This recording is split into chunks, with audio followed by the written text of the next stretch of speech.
પહેલાં હું કડિયા કામ કરતો, કેપેસિટી નથી ચડવાની, એના માટે અમે ઘરનું આ થોડું ખોયલું છે. ટૂંકીએ રાજકોટ આપણે આવી ગયા છીએ સિલ્પન નોવા પાસે આઈ મોગલ કૃપા રેસ્ટોરન્ટ પર.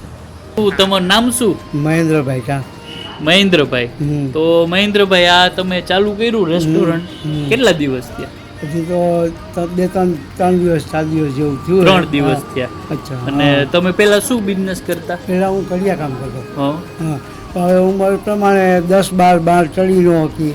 બરોબર. અને આપણે કેપેસિટી નથી ચડવાની, એના માટે અમે ઘરનું આ થોડું ખોયલું છે. શું વસ્તુ તમે બનાવો છો અહીંયા? અત્યારે અમે છે ને ઘૂઘરા, દાળ પકવાન, મિક્સ કઠોળ અને સાંજે ચિપ્સ અને વડાપાઉં એ બધું એટલે ચાલુ કરવાના છીએ.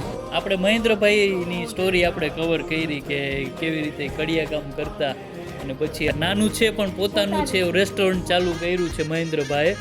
તો આવી અવનવી સ્ટોરી જોવા માટે ફોલો કરી દો.